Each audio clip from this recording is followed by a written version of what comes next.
Hello everyone, welcome back to our physics class. तो हम लोग मोशन इन अ प्लेन और मोशन इन 2 डायमेंशन पढ़ रहे थे, जिसमें हम ऑलरेडी 3 लेक्चर्स कंप्लीट कर चुका है। लास्ट टॉपिक जो हमने कवर किया that was time of flight of a projectile motion था। आज हम उसी प्रोजेक्टाइल मोशन में हॉरिजॉन्टल रेंज को देखने वाले हैं, जो कि आपका सिलेबस का पार्ट है, आप एनसीईआरटी देख सकते हैं। तो आज हम देखने जा रहे हैं मेनली जो आज का वीडियो का पर्पस रहेगा, आज का क्लास फुल्ली बेस्ड रहेगा आपका हॉरिजॉन्टल रेंज पे। तो हॉरिजॉन्टल रेंज होता क्या है? असल में लिख रहा है it is the horizontal distance travelled by a body during the time of flight. अगर हम आपको समझाएं डायग्रामेटिकली तो आप इस चीज पे फोकस कर सकते हैं। देखिए, अगर मान लीजिए ये हमने वाई एक्सिस ले लिया, मतलब वर्टिकल डायरेक्शन ये है, और हॉरिजॉन्टल डायरेक्शन हम ले लेते हैं इसमें, जो कि x डायरेक्शन में है। This is horizontal direction x and this is vertical direction y। अगर हम कोई भी बॉडी को प्रोजेक्ट करते हैं फ्रॉम द ओरिजिन, तो अच्छा इस तरह से हमने क्या किया, प्रोजेक्ट किया विथ इनिशियल वेलोसिटी u, और हॉरिजॉन्टल से कितना एंगल ले लिया, मान लेते हैं थीटा एंगल ले लिया। तो आपको पता है प्रोजेक्टाइल का जो पाथ होता है वो क्या होगा, पैराबोलिक होगा। इस तरह से वो चलेगा, कोई दिक्कत इसमें नहीं है।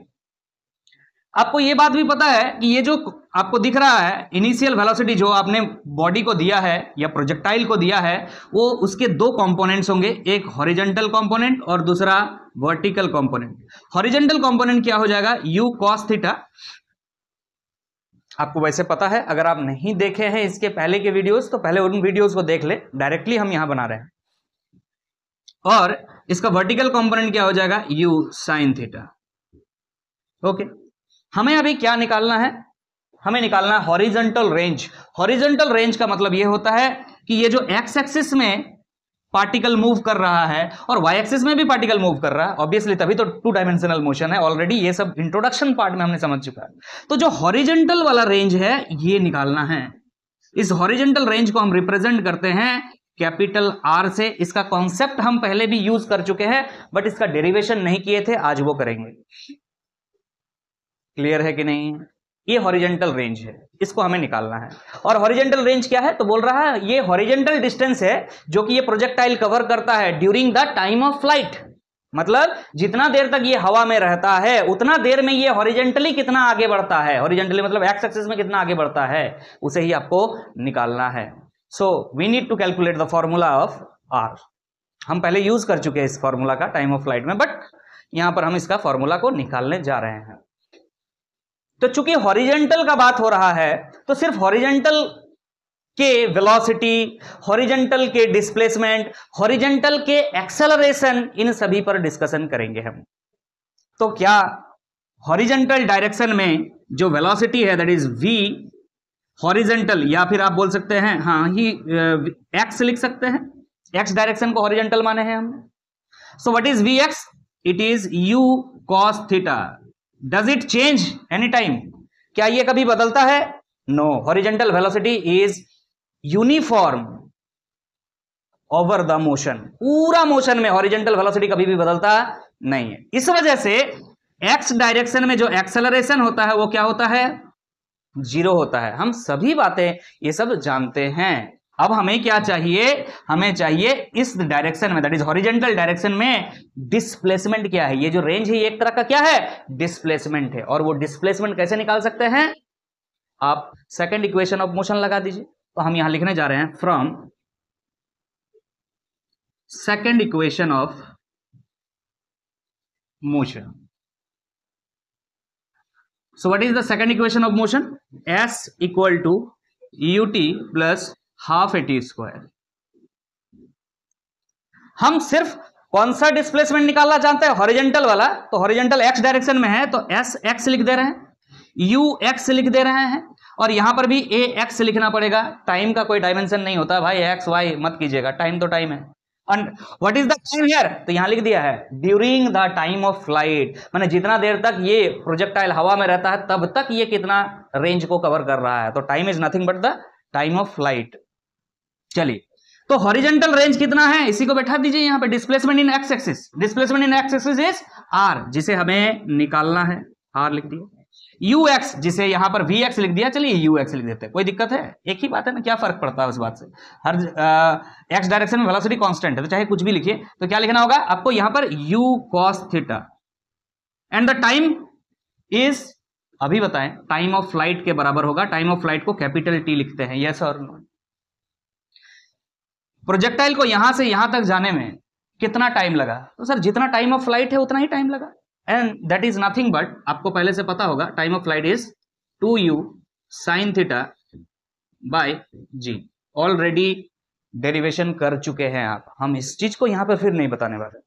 What is time of flight, 2u sin theta by g, actually time of ascent, ऊपर जाने में समय u sin theta by g, नीचे आने में समय u sin theta by g, total time of flight क्या हो गया, 2u sin theta by g, already आप इस बात को जानते हैं, हम इस चीज को फिर से दोबारा नहीं लिखने जा रहे, क्लियर है कि नहीं, आगे बात कीजिएगा, देखिए ध्यान से, हाफ ए एक्स टी स्क्वायर, अरे ए एक्स इज 0, तो ये पूरा टर्म क्या हो जाएगा 0, तो इस चीज को हम यहीं पे लीव कर रहे हैं, आगे बढ़ जाएंगे यहां से, r equal to U cos theta into T, time of flight is nothing but 2u sin theta by G, clear है कि नहीं, so r becomes 2u into U, that is u square, कोई problem, sine theta into cos theta लिखेंगे एक बार, कोई दिक्कत नहीं, sine theta into cos theta divide by G, done, यहां तक ठीक है, समझ में आ रहा है, ध्यान दीजिएगा, यहां पर थोड़ा ट्रिगोनोमेट्री लग रहा है, यहां पर 2 sine theta into cos theta sine 2 theta होता है, ओके, क्लियर है कि नहीं है, तो हम यहां लिखने जा रहे हैं यू स्क्वायर क्या हो जाएगा, sine 2 theta upon g, so this is the formula that you have already used before in before videos, already last lecture में आप टाइम ऑफ फ्लाइट में इसका यूज कर चुके हैं, डेरिवेशन नहीं किए थे, अभी करा के दिखा, so what is the range, U square sine 2 theta by G, U square sine 2 theta by G, क्या इस चीज को कोई और तरीके से भी लिखा जा सकता है, बिल्कुल इसे एक और तरीका से लिखा जा सकता है, इस चीज को हम आगे नेक्स्ट स्लाइड में देखेंगे, और इसके कई और एप्लीकेशंस, मतलब अलग अलग तरीके से चीजों को कॉन्सेप्चुअली समझेंगे, ताकि हम अच्छे लेवल के क्वेश्चंस को बना सके। आपके एनसीईआरटी के हिसाब से you are enough till here, लेकिन आपको थोड़ा सा अपना लेवल को आप करने के लिए अलग अलग फॉर्म ऑफ दिस रेंज पढ़ना चाहिए, ताकि आप अच्छे लेवल के क्वेश्चंस को डील कर सके। तो चलिए आगे बढ़ते हैं, इसी फॉर्मूला को हम अलग तरीके से कैसे लिख सकते हैं, that is r equal to you square sine 2 theta by G को, ध्यान दीजिए, अब हम आगे बढ़ेंगे, ध्यान दीजिएगा, जैसे कि हमने कहा जो रेंज का फॉर्मूला है U square sine 2 theta by G, इस रेंज को क्या अलग तरीके से लिखा जा सकता है, तो देखिएगा हमने ये बात लिखा है यहां पे, range of projectile can also be expressed as, किस तरह से, तो ध्यान दीजिए, हमने रेंज का जो फॉर्मूला पाया, कहां से पाया, इस बात को ध्यान दीजिए ना, आपने रेंज का फॉर्मूला को पाया इस तरह से, 2u sine theta into U cos theta by G, क्या इस चीज को ऐसे लिखा जा सकता है, पहले ये बताइए, पहले यस और नो, ऐसे लिखा जा सकता है, हमने लिखा था u square sine 2 theta by ji, sine 2 theta कैसे आया था, 2 sine theta into cos theta से आया था, तो इसको हमने इस तरह से लिखा, अब ध्यान दीजिएगा हम 2 लिख दे रहे हैं, यू साइन थीटा पे ध्यान दीजिए, और यहां पर u cos थीटा पे ध्यान दीजिए, u sin थीटा क्या है, vertical component of initial velocity, तो इनिशियल वेलोसिटी u है और उसका वर्टिकल कंपोनेंट क्या है, y डायरेक्शन में है, तो uy लिख दीजिए, क्लियर है कि नहीं, और u cos थीटा क्या है, horizontal component of the initial velocity, that is ux upon g, so आप ध्यान रखिएगा, this range can also be written like this, 2 ux uy by G, आगे पीछे लिख सकते हैं, उससे फर्क नहीं पड़ता है, क्लियर है कि नहीं, what is ux and uy,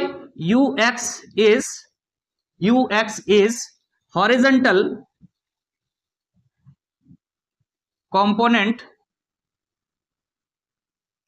of initial velocity, जो इनिशियल वेलोसिटी आपने u दिया है उसका हॉरिजॉन्टल कंपोनेंट ux है, and uy is vertical component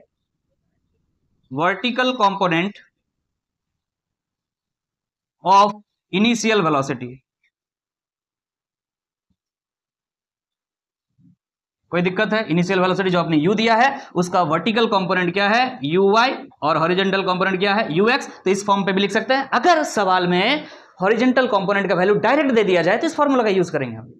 मान लीजिए क्वेश्चन में u दिया है, ये नहीं बोला है कि इसका हॉरिजॉन्टल कंपोनेंट इतना, तो इसके पहले वाला फॉर्मूला जो हमने लिखा था u square sin theta bye g लगाएंगे। लेकिन इस फॉर्मूला को कब यूज करेंगे आप? अगर डायरेक्ट कह रहा है if the projectile is given a horizontal component velocity is this much, अगर हॉरिजॉन्टल कंपोनेंट वेलोसिटी का डायरेक्टली क्वेश्चन में दिया रहे या वर्टिकल कंपोनेंट डायरेक्टली दिया रहे, इस फॉर्मूला का डायरेक्ट यूज करेंगे हम। उसको क्यों करेंगे? समझ में आ रहा कि नहीं आ रहा? अगर u दे दे और साथ में एंगल दे दे तो वो वाला formula u square sin theta bye g, और अगर सिर्फ हॉरिजॉन्टल कंपोनेंट और वर्टिकल कंपोनेंट ये दोनों दे दे, एंगल ना दे, तो आप डायरेक्टली बना सकते हैं इस फॉर्मूला से। क्लियर है कि नहीं है? चलिए आगे बढ़ेंगे हम नेक्स्ट पॉइंट की तरफ, कुछ और कॉन्सेप्ट बनाने के लिए। तो हमने यहां लिखा है एक इंपॉर्टेंट बात, बहुत ही इंपॉर्टेंट बात, ध्यान दीजिएगा।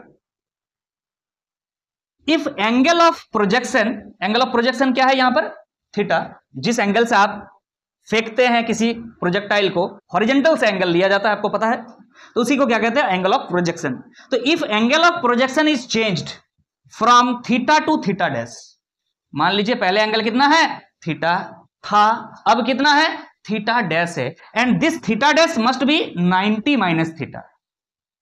इस बात को ध्यान दीजिए, एग्जांपल देते हैं, समझ में आ जाएगा। Then range remains unchanged, range जितना था उतना ही रहेगा। तो इसके लिए एक अलग से सेपरेट ड्राइंग बना करके आपको दिखाते हैं ताकि आपको फील हो सके। ध्यान दीजिएगा, एक काम करते हैं, इस पूरा चीज को मिटा देते हैं और मान के चलिए कि युद्ध का मैदान है, युद्ध का मैदान है और तोप लेकर के जो है यहां से सेना जा रही है। अब तोप का ड्राइंग तुम लोग बढ़िया से अपना बना लेना भाई, ठीक है कि नहीं? ठीक है, यहां पे बैरल लगा हुआ है जिससे क्या निकलेगा? गोला निकलता है, आपको पता है ना, फायर करने के लिए। ओके, और यहां पर मान के चलिए टेररिस्ट कैंप वगैरह है ना, टेररिस्ट कैंप वगैरह है, आराम से जो है चाय वाय पी रहा है। इसको पता नहीं किधर से इंडियन आर्मी जा रहा है। अब क्या हुआ? लेट सपोज कि यहां से एक गोला फेंका गया हॉरिजॉन्टल से कितना एंगल पर, तो हम पहले मान लेते हैं जो प्रोजेक्ट किया गया वो एंगल कितना है? 30 डिग्री एंगल से प्रोजेक्ट किया गया, और ये पाया गया कि हॉरिजॉन्टल रेंज ये है, यहां से जाकर के एकदम टेररिस्ट कैंप पे ही जाकर के गिरा। Range is are. आर निकाल सकते हैं हम कैसे? आपको पता है u square sin theta bye g। Theta आपको पता है, u मान लीजिए दिया हुआ है, समझ में आ रहा कि नहीं आ रहा है? ओके, u इनिशियल वेलोसिटी आपको दिया हुआ रहेगा सर। अब आप क्या किए, एक और आर्मी मैन आया और बोला नहीं, एक काम करते हैं, इतना एंगल से नहीं फेंकेंगे, थोड़ा सा एक काम करो और ऊपर से फेंको, और कितना एंगल से फेंको ना? 90 माइनस थीटा एंगल से फेंको। अरे तो 90 माइनस 30 कितना होता है? 60। तो 60 डिग्री एंगल से अगर इसी चीज को फेंका जाए, कितना एंगल से फेंक रहे हैं? अब हम 60 डिग्री एंगल से इसको लॉन्च कर रहे हैं। ये है आपका, रेड कलर से लिख रहे हैं, समझ जाइएगा। 60 डिग्री एंगल से फेंका जाए तो रेंज में कोई अंतर नहीं आएगा, भले इसका ट्रेजेक्ट्री चेंज हो जाएगा। ट्रेजेक्ट्री तो चेंज होगा ही, ट्रेजेक्ट्री मतलब समझ में आता है, जिस पाथ से होकर के गोला जाएगा, प्रोजेक्टाइल जाएगा, तो ट्रेजेक्ट्री बिल्कुल डिफरेंट होगा, but the range will be same. तो सर कैसे? इस बात को हमको अच्छा नहीं लग रहा सुन के, प्रूफ कर दिया जाए। प्रूफ करते हैं, ध्यान दीजिएगा। हमें यह बात पता है कि R इक्वल टू क्या होता है ना, u square sine 2 theta by G. कोई दिक्कत? ठीक है, अब हम थीटा के जगह क्या लिखने जा रहे हैं? थीटा डैश, और थीटा डैश कितना है? 90 माइनस थीटा है, हम वो लिखने जा रहे हैं। ध्यान दीजिएगा, हम यहां पे एक और नया रेंज निकालने जा रहे हैं। हमको नहीं ना पता कि रेंज जो नया आएगा वो सेम आएगा कि नहीं आएगा, वो चेक कर लेते हैं। हम मान लेते हैं कोई नया रेंज है, तो हम यहां लिखने जा रहे हैं u स्क्वायर साइन 2 थीटा की जगह कितना लिखेंगे बचवा? थीटा डैश, और वो थीटा डैश किसके बराबर है? 90 माइनस थीटा के बराबर है बाय जी। बोलिए क्लियर है कि नहीं? तो आप यहां पर पाएंगे, अगर ट्रिगोनोमेट्री का ज्ञान का प्राप्ति आप लोगों को आज तक हो गया होगा, अभी तक तो पढ़ाई हो गया होगा ट्रिगोनोमेट्री, यहां पर आ जा रहा है साइन, ध्यान दीजिएगा, 90 into 2 that is 180 degree minus 2 theta upon G. जरा बताइएगा, साइन 180 माइनस थीटा या 2 थीटा जो भी रहे, ये मान लो 2 थीटा जो है वो ए है, sine 180 minus anything is equal to sine anything, जो भी हटाइएगा वो हट जाएगा। 180 में नो चेंज होता है, और 180 माइनस जा रहे हैं, 180 माइनस मतलब कौन सा क्वाड्रेंट में आ रहे हैं, ध्यान दीजिएगा, 180 माइनस मतलब सेकंड क्वाड्रेंट में आ रहे हैं। सेकंड क्वाड्रेंट में साइन क्या होता है, पॉजिटिव होता है, साइन नो चेंज, साइन का साइन आ जाएगा। तो ट्रिगोनोमेट्री जो समझ रहा है वो बच्चा ये बात समझ रहा है। हम यह कहना चाह रहे हैं कि यू स्क्वायर तो यू स्क्वायर लिखेंगे, और साइन 180 माइनस 2 थीटा को हम डायरेक्टली क्या लिख सकते हैं, साइन 2 थीटा लिख सकते हैं, अपॉन में जी था, अपॉन में जी लिख दिया हमने। बोलिए क्लियर है कि नहीं? तो ध्यान दीजिएगा, यहां पे जो आपने आर डैश लाया वो पहले के आर के बराबर ही तो है, U square sine 2 theta by G. तो यहां पर ये जो है ये आर के बराबर ही है। क्या ये पूरा लाइन आपको समझ में आया? प्रूफ कर दिया ये हमने। बाकी आपको ये बात समझ में आ जाना चाहिए कि अगर कोई एंगल से आप कुछ रेंज को पा रहे थे, उस एंगल को अगर आप 90 से माइनस करके जो मिल रहा है एंगल, उस एंगल से लॉन्च करेंगे तो भी रेंज उतना ही आएगा। फायदा नहीं है बैरल को ऊपर करके।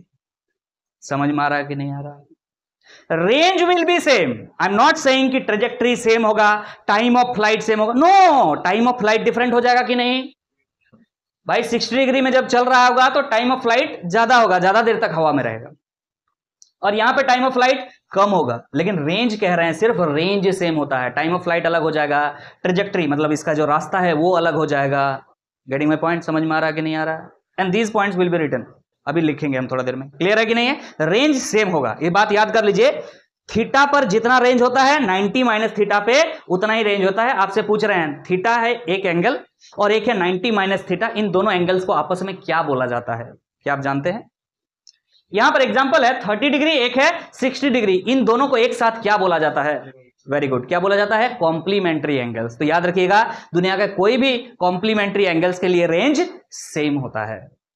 समझ में आ रहा कि नहीं आ रहा? मतलब मान लीजिए आप 15 डिग्री से लॉन्च किए थे, और अगर नेक्स्ट 75 डिग्री से लॉन्च करेंगे तो भी हॉरिजॉन्टल रेंज क्या होगा? सेम आएगा। दोनों कॉम्प्लीमेंट्री एंगल होना चाहिए। क्लियर है कि नहीं है? इन सब बातों को हम आगे लिख देंगे, ठीक है, चिंता मत कीजिएगा। तो यहां तक अगर आप लिख लिए हैं तो चलिए हम फिर नेक्स्ट स्लाइड की तरफ आगे बढ़ते हैं। ध्यान दीजिए, अब हम आगे बढ़ रहे हैं, ध्यान दीजिएगा क्या कह रहा है। जो हमने अभी बात कहा उसको लिख दिया है हमने। So projectile has same range at angle of projection theta and 90 minus theta. अगर एंगल ऑफ प्रोजेक्शन थीटा है और उसको बदल के 90 माइनस थीटा कर दें तो हॉरिजॉन्टल रेंज क्या हो जाएगा? सेम रहेगा, कोई चेंज उसमें नहीं आएगा। लेकिन दो time of flight, maximum height, trajectories are different. तो पहले ही मैंने बता दिया था कि टाइम ऑफ फ्लाइट डिफर कर जाएगा, ट्रेजेक्ट्री डिफर कर जाएगा, और दूसरा बात मैक्सिमम हाइट। अरे भाई, जब 30 डिग्री पे लॉन्च किए थे तो हाइट कम था, मैक्सिमम हाइट जो था वो कम था, और 60 डिग्री में जब लॉन्च किए तो ज्यादा ऊपर तक गया। मैक्सिमम हाइट कितना आएगा उसका भी डेरिवेशन पढ़ना है, वो हम नेक्स्ट लेक्चर में लेंगे। लेकिन आपको दिखाई दिया था कि जब हम 30 डिग्री में लॉन्च किए थे तो मैक्सिमम हाइट कम आया था, और 60 डिग्री में जब लॉन्च किए तो हाइट ज्यादा आया। तो मैक्सिमम हाइट भी चेंज हो जाएगा, ट्रेजेक्ट्री भी चेंज हो जाएगा, टाइम ऑफ फ्लाइट भी चेंज हो जाएगा, सिर्फ और सिर्फ horizontal range will remain unchanged. समझ में आ गया है? बात बताया था, लिख दिया। एक और बात उसी से रिलेटेड है, लिख रहा है the angle theta and 90 minus theta are complementary angles, जैसे कि अभी हमने बताया। मतलब सिर्फ 30 और 60 का बात नहीं हो रहा है यहां पे बात हो रहा है सारे कॉम्प्लीमेंट्री एंगल्स का, जैसे कि 15 और 75 ये भी कॉम्प्लीमेंट्री एंगल है। तो जितने भी कॉम्प्लीमेंट्री एंगल है सभी के लिए ये नियम लागू होता है।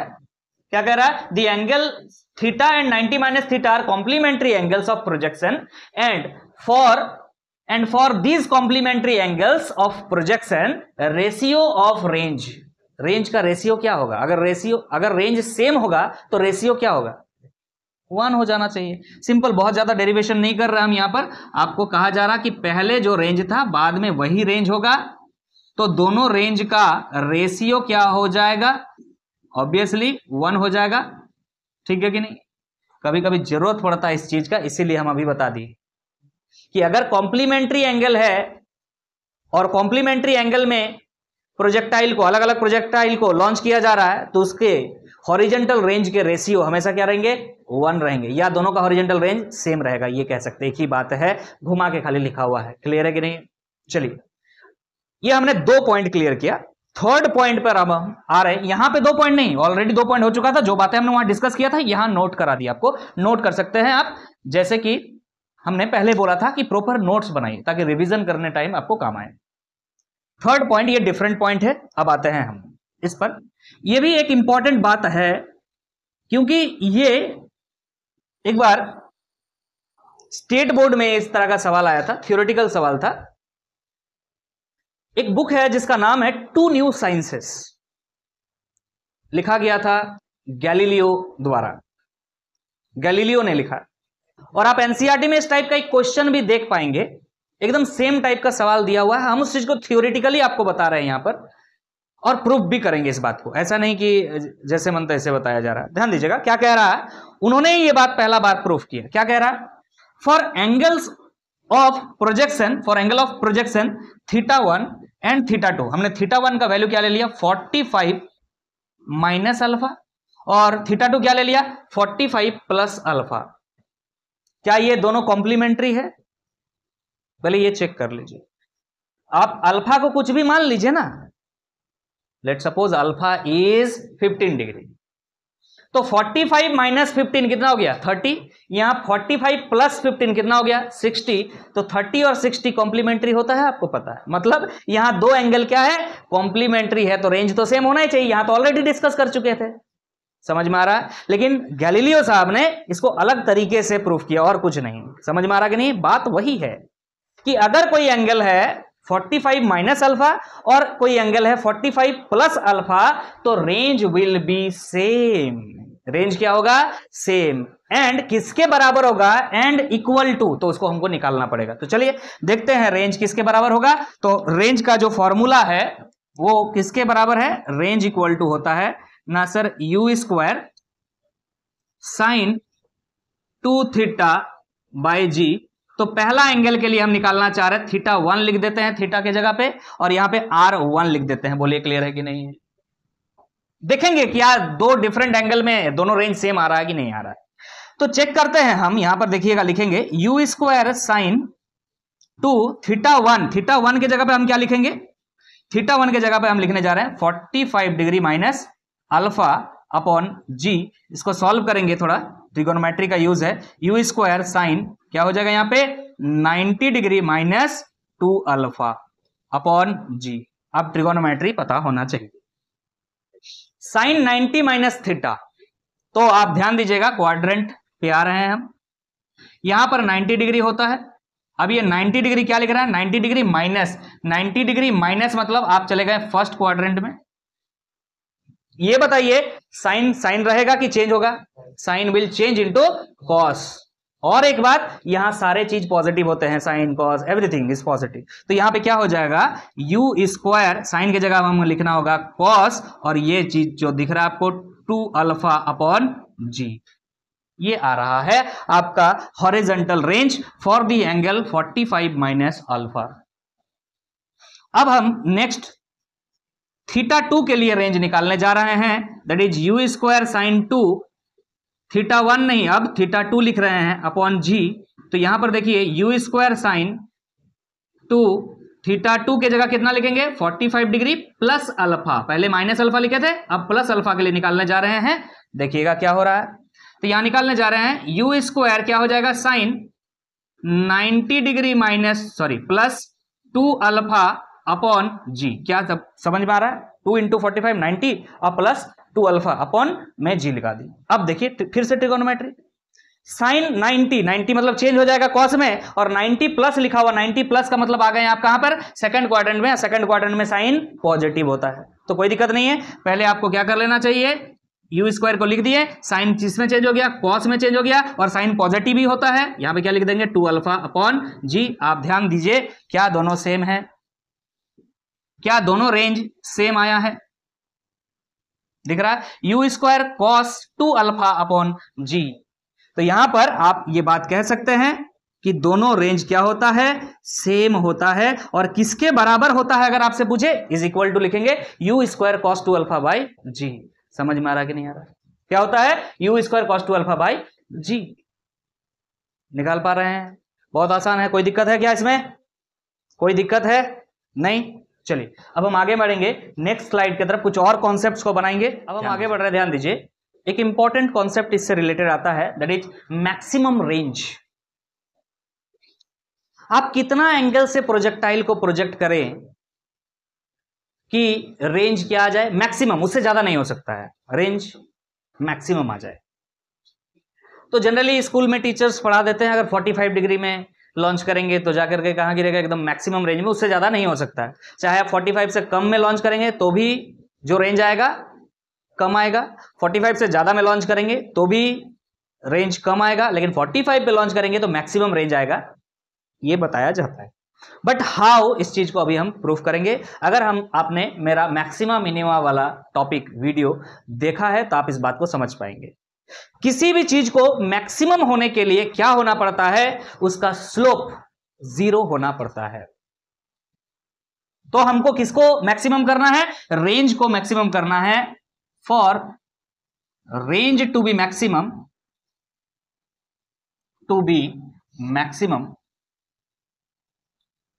थोड़ा मैथमेटिक्स लग रहा है, क्या करना पड़ेगा ना, d r by d theta must be equal to 0। Range का हम डिफरेंशिएशन कर रहे हैं विद रिस्पेक्ट टू थीटा। क्यों थीटा, कितना एंगल पे फेंके, सवाल तो यही है ना, इसीलिए एंगल के टर्म पे हम इसको क्या कर रहे हैं, डिफरेंशिएट कर रहे हैं। And this should be equal to 0, this should be equal to 0 where the range is maximum. अगर मैक्सिमम करना तो पहला कंडीशन यही है। उसके बाद एक और कंडीशन होता था, याद कीजिए, इसका डबल डिफरेंशिएशन करते थे तो नेगेटिव आना चाहिए था, d2r by d theta square must be negative. तो पहला कंडीशन से ही काम बन जाता, इसीलिए आगे नहीं जा रहे हैं। और मिनिमा के लिए क्या था, मिनिमा के लिए भी ये बात जरूरी है कि dr by d theta must B 0, लेकिन फिर क्या होता था, याद कीजिए, d2r by d theta square must be positive. ये होता था, बहुत डिटेल में नहीं जा रहे, कमिंग बैक, कि किसी भी चीज को मैक्सिमम या मिनिमम होने के लिए उसका डिफरेंशिएशन क्या होना चाहिए, 0 होना चाहिए। किसके रेस्पेक्ट में, जिस रेस्पेक्ट पे आपका पूछा गया है सवाल, तो एंगल के रेस्पेक्ट में आपसे पूछ रहे कि किस एंगल पे रेंज मैक्सिमम हो, तो उसके रेस्पेक्ट में आपको डिफरेंशिएशन करना होता है। Here we know the range is U square sine 2 theta upon G. तो इसका डिफरेंशिएशन करेंगे थीटा के रेस्पेक्ट में, differentiation of U square by ji sine 2 theta, आगे पीछे लिख रहे, इससे फर्क नहीं पड़ता है, अपॉन डी थीटा।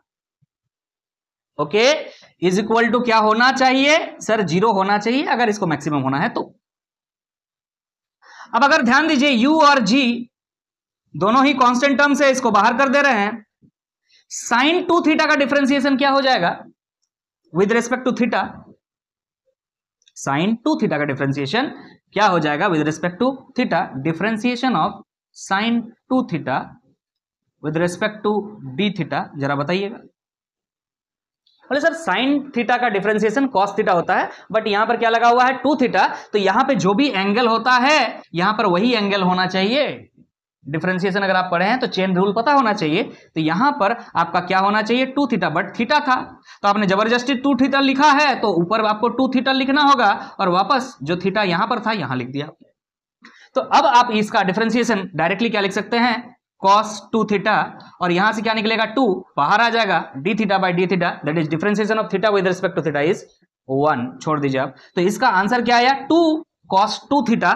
यहां पर आप लिख सकते हैं क्या ना, 2 cos 2 theta is equal to 0। बोलिए क्लियर है कि नहीं, अरे समझ में आया। कंडीशन निकाल रहे हैं कि एंगल क्या होना चाहिए, आपसे अब पूछ रहे हैं u 0 होगा कि g 0 होगा कि 2 0 होगा कि cos 2 थीटा 0 होगा। अगर u 0 होगा तो रेंज मैक्सिमम कहां से होगा यार, तो जहां के वहीं पड़ा रहेगा। ये जी तो तुम जीरो नहीं कर सकते हो, तुम्हारे बस की बात नहीं, ये तो ग्रेविटेशनल एक्सेलरेशन है। ये टू तो पॉसिबल ही नहीं है। क्या करना होगा, कॉस टू थीटा को जीरो करना होगा, थीटा नहीं, क्या कॉस टू थीटा को जीरो करना होगा, ठीक है कि नहीं। तो कॉस टू थीटा अगर जीरो है, ये भी जीरो नहीं हो सकता है, समझ में आ गया है। अरे समझ में आ गया है कि नहीं आ गया है, जरा बच्चा बताओ कि क्या यू स्क्वायर जीरो हो सकता है, नहीं, ये हो सकता है, नहीं, ये हो सकता है, नहीं, सिर्फ क्या जीरो हो सकता है, कॉस टू थीटा हो सकता है कि नहीं हो सकता है। क्या कभी कॉस का वैल्यू जीरो नहीं होता, होता है। तो हम उस कंडीशन को देख लेंगे ना, कॉस टू थीटा का वैल्यू होना चाहिए जीरो, और कॉस टू थीटा जीरो कब होगा, जब ये एंगल 90 डिग्री हो जाए, that is two theta must be equal to क्या, 90 डिग्री। बोलिए समझ में आ रहा कि नहीं आ रहा है, समझ में आ रहा है कि नहीं।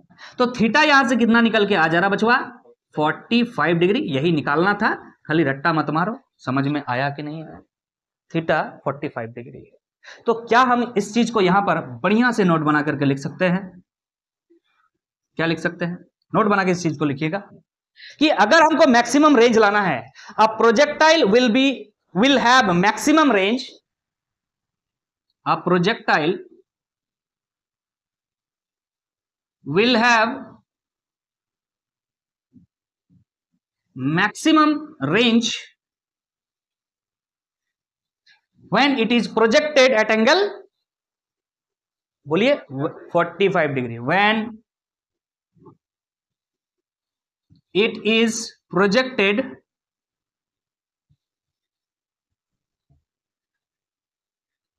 at an angle 45 डिग्री, कहां से 45 डिग्री, फ्रॉम हॉरिजेंटल। समझ में आ रहा कि नहीं आ रहा। A projectile will have maximum range when it is projected at an angle 45 degree from horizontal, and it will be equal to, बोलो कितना होगा, मैक्सिमम रेंज कितना होगा, R max is equal to कितना होगा। अरे सर आर का formula यहां लिखा हुआ है, U square sine two theta by G, बस थीटा की जगह क्या लिखना चाहिए हमें, 45 डिग्री, तो साइन टू इंटू 45 कितना हो गया 90, साइन 90 डिग्री का वैल्यू 1 हो जाएगा। तो यहां पे आर मैक्स का वैल्यू क्या हो जाएगा, u square by g. This is the maximum range you will get, and when it will be found at angle 45 degree. अगर आप प्रोजेक्ट कर रहे हैं 45 डिग्री में तब मिलेगा, कितना मिलेगा, यू स्क्वायर बाई जी से आप निकाल सकते हो। समझ में आया, क्या आप ये बात समझ पाए हैं, समझ गए हैं। तो इस मैक्सिमम रेंज को हम मैक्सिमम हाइट के साथ रिलेट करेंगे, अच्छे लेवल के सवाल बनाने में सुविधा होगा, और कुछ नहीं। बाकी मैक्सिमम हाइट का, सॉरी मैक्सिमम रेंज का जो टॉपिक है वो एक सेपरेट टॉपिक है, मैक्सिमम हाइट का जो टॉपिक है वो सेपरेट टॉपिक है, जो कि आपका नेक्स्ट लेक्चर में आपको डिटेल्स में मिलेगा। लेकिन मैक्सिमम रेंज मैक्सिमम हाइट के साथ किस तरह से रिलेटेड होता है वो हम इसी जगह क्लियर कर लेंगे, ताकि क्वेश्चंस बनाने में हमें आसानी हो। क्लियर है कि नहीं है। तो बोर्ड्स लेवल के लिए ये मैक्सिमम रेंज का यहीं तक का बात है, बट थोड़ा सा लेवल आप करेंगे। अब हम आगे बढ़ रहे हैं, ध्यान दीजिएगा, हम हॉरिजेंटल रेंज को हाइट के साथ रिलेट करने जा रहे हैं। तो हमने ये बात लिखा है, when the range is maximum, जब रेंज हमारा मैक्सिमम होगा, the height H reach the projectile, कितना हाइट रीच करेगा प्रोजेक्टाइल। तो इसका एक फॉर्मूला है जो कि नेक्स्ट लेक्चर में आपका डेरिवेशन कराया जाएगा। आप चाहें तो अभी भी हम कर देंगे, थोड़ा देर में अभी कर देते हैं, लेकिन पहले लिख देते हैं। और ये जो हाइट होता है, हाइट का फॉर्मूला होता है बच्चा ना, you square sine two theta, you square sine theta upon 2g। क्या होता है, U square sine square theta, sorry छूट रहा था, u square sine square theta by 2g। हम कर दे रहे हैं, अभी कर दे रहे हैं। देखो ध्यान से, देखो हाइट कैसे निकालते हैं, सिंपल, बहुत सिंपल।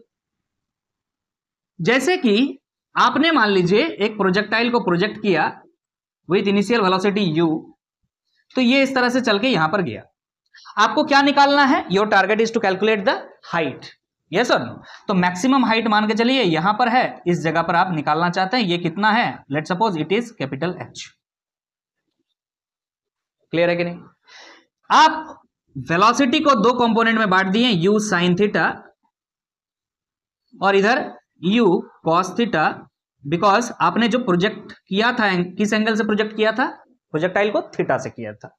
यहां तक सब कुछ पता है आपको। यहां पर एक फॉर्मूला लगाना है आपको थर्ड इक्वेशन ऑफ मोशन का, that is v square equal to you square equal to you square plus 2as। किस डायरेक्शन में लगाना है ना सर, हाइट नापना है ना, तो हाइट नापना है अगर, तो आपको vertical direction that is y direction में सब कुछ को लिखना चाहिए। तो वी एक्स वी वाई लिखिएगा, यू वाई लिखिएगा, ए वाई लिखिएगा और एस भी वाई लिखिएगा। Displacement in y direction, acceleration in y direction, initial velocity in y direction, final velocity in y direction. ध्यान दीजिएगा, मैक्सिमम पॉइंट पर जाकर के आप बताइएगा यहां पर इसका वेलोसिटी क्या होगा, वाई डायरेक्शन में वेलोसिटी क्या होगा यहां पर, बोलिए। अरे मैक्सिमम हाइट पे जाके वेलोसिटी क्या होता है, ऊपर की तरफ 0, तभी तो इसके बाद नीचे की तरफ जाता है। बट हॉरिजॉन्टल डायरेक्शन में जो है वेलोसिटी कांस्टेंट रहता है, बट मैक्सिमम हाइट पे जाकर के वेलोसिटी क्या हो जाता है, 0। हम यहां पर वैल्यू बैठा रहे हैं 0 is equal to. Same concept next lecture में भी आपको वापस मिलेगा, बहुत डिटेल में बात करेंगे। यहां पे चूंकि इसका यूज है थोड़ा बहुत, तो हम डिस्कस कर दे रहे हैं। Initial velocity in y direction, initial velocity in y direction u sine theta, तो यहां पर हो जाएगा u square sine square theta plus 2 y direction में भाई साहब क्या है, एक्सेलरेशन जी होगा, लेकिन यहां पे जी प्लस होगा कि माइनस होगा, ऊपर की तरफ जा रहा है उस समय का बात हो रहा है, मतलब जी का डायरेक्शन हमेशा नीचे, मोशन का ऑपोजिट मतलब माइनस जी होगा, तो हम क्या कर देते हैं यहीं पे माइनस लगा देते हैं। क्लियर है कि नहीं? कितना डिस्प्लेसमेंट है, इस डिस्प्लेसमेंट को कितना माना है, h माना है, तो यहां पे h लिख दो। बोलो समझ में आया? तो यहां से आपको क्लियरली दिख रहा है इस इक्वेशन से h इक्वल टू क्या हो जाएगा, u square sine square theta upon 2g। Yes और नो, बोलिए क्लियर है कि नहीं? ये डेरिवेशन का जगह नहीं है, बिल्कुल नहीं है। आपने पूछा तो हमने बता दिया।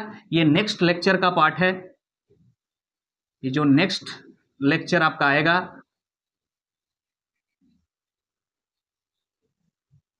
नेक्स्ट लेक्चर में हम इसको डिस्कस करेंगे। लेक्चर स्पेलिंग क्या लिख दिया यार, क्लियर है कि नहीं? तो चलिए इस फॉर्मूला को हम यहां यूज करने जा रहे हैं, थोड़ा ध्यान दीजिएगा, कोऑपरेट कीजिए। तो हम लिखे हैं when the range is maximum, जब रेंज मैक्सिमम हो। रेंज कब मैक्सिमम है, जब थीटा 45 है, जब ये थीटा क्या हो जाए 45 हो जाए, उस समय रेंज मैक्सिमम होता है। The height h reaches the projectile, उस समय कितना हाइट होगा, तो फॉर्मूला तो यही है, लेकिन यहां पर क्या लिखना चाहिए, you square sine square theta की जगह 45 अपॉन 2g। बोलो हाँ कि ना, बोल यार हाँ कि ना, सही बात कर रहे हैं कि नहीं कर रहे हैं? ठीक, तो यहां पर क्या आ जाएगा, h इक्वल टू, जरा बताओ यहां से बताओ जरा, यहीं पे आगे बढ़ा लेते हैं। यू स्क्वायर साइन 45 डिग्री का value, sine 45 degree, sine 30 degree 1/2 होता है, तो साइन 45 डिग्री कितना हो जाएगा, 1/√2। 1/√2 का स्क्वायर कर रहे हैं तो 1/2 हो जाएगा। 1/√2 का स्क्वायर मतलब 1/2 हो जाएगा। यहां पर समझ में आ रहा कि नहीं बात? अरे स्क्वायर है, 1/√2 होगा तो 1/√2 का स्क्वायर क्या हो जाएगा, 1/2, और नीचे क्या है 2g है। बोलो क्लियर है कि नहीं? इसको सॉल्व करके थोड़ा लिख रहे हैं, ध्यान दीजिएगा। h is equal to you square upon 4g। Yes और नो, ध्यान दीजिएगा। क्या हम यहां पर यू स्क्वायर बाय जी, क्या आपने अभी थोड़ा देर पहले पढ़ा कि मैक्सिमम रेंज का फॉर्मूला क्या होता है, यू स्क्वायर बाय जी, तो यू स्क्वायर बाय जी के जगह पे हम आर मैक्स लिख रहे हैं, मैक्सिमम रेंज अपॉन 4। तो यहां पे एक रिलेशन निकल के आया, h इक्वल टू क्या हो जाएगा, आर मैक्स अपॉन 4। ध्यान रहेगा क्या आपको, मैक्सिमम हाइट है ये और ये मैक्सिमम रेंज है, इन दोनों में क्या रिलेशन है समझ में आ रहा है? आप इस चीज को ऐसे भी लिख सकते हैं ना कि are max is nothing but 4 into maximum height. Yes और नो, मजा आया?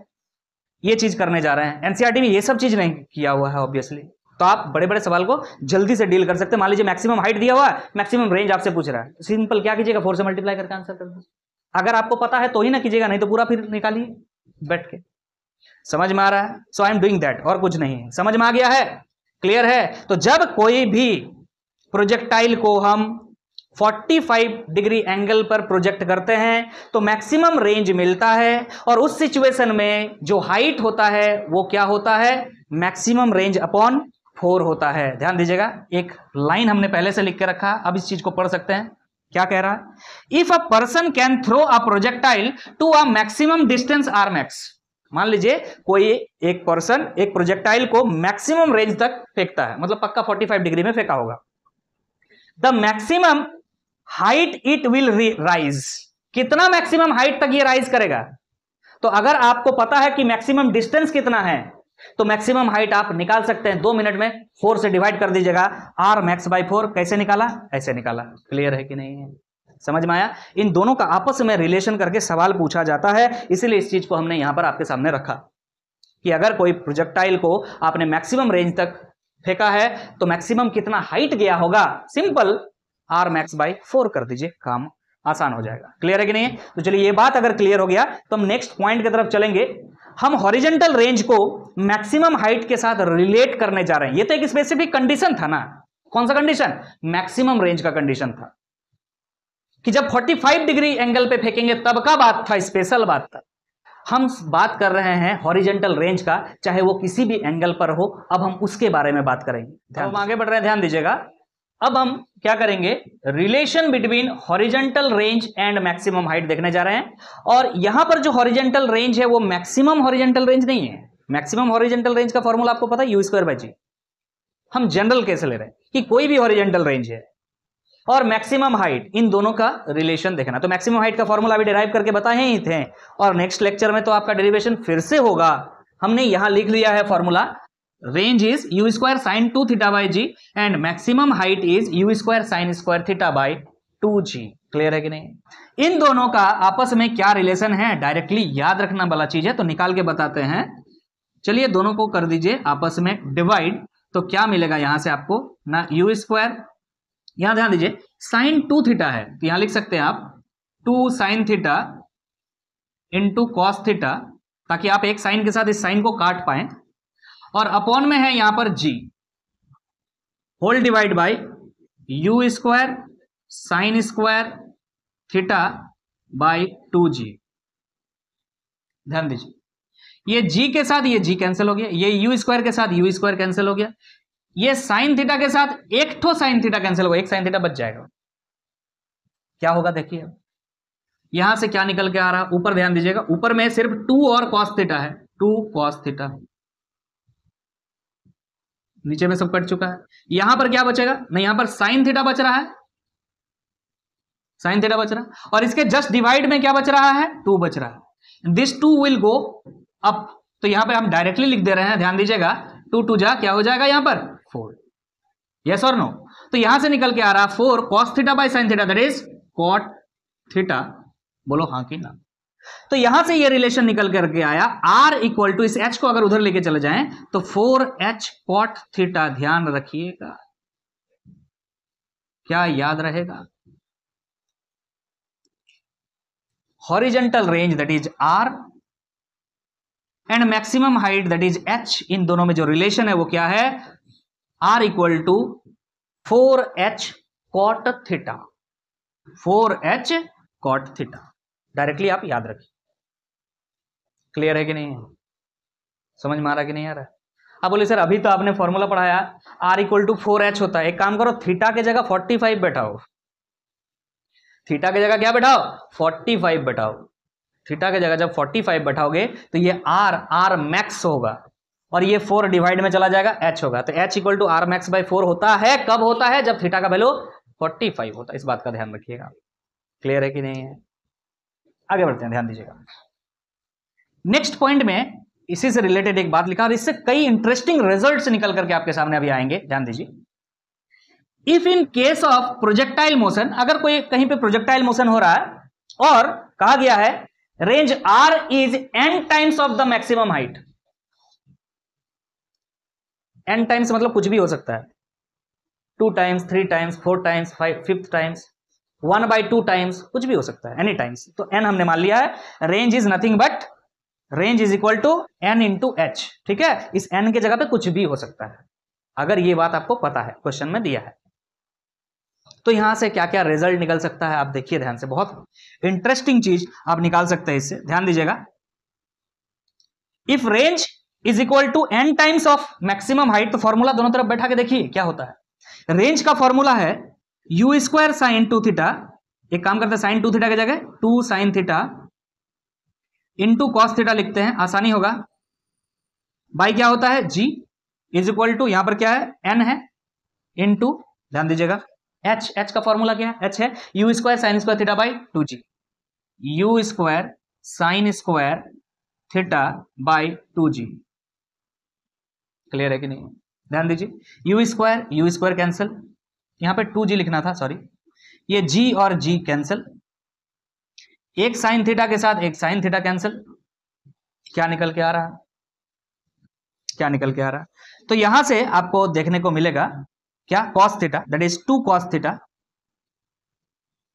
इज इक्वल टू क्या निकल के आएगा, बोलिए n into sine theta by 2। तो यहां पे एक काम करते हैं 2 से इस 2 को मल्टीप्लाई कर देते हैं, क्या हो जाएगा 4, तो यहां पे आ जाएगा आपका n into sine theta, only n into sine theta. बोलो हाँ कि ना, बोलो क्लियर है कि नहीं, बोलो क्लियर है कि नहीं। देखो ध्यान से, अब हम क्या करने जा रहे हैं, 4 को रहने दीजिए, n को लेकर आइए और इस साइन थीटा के नीचे कॉस थीटा को ले आइए।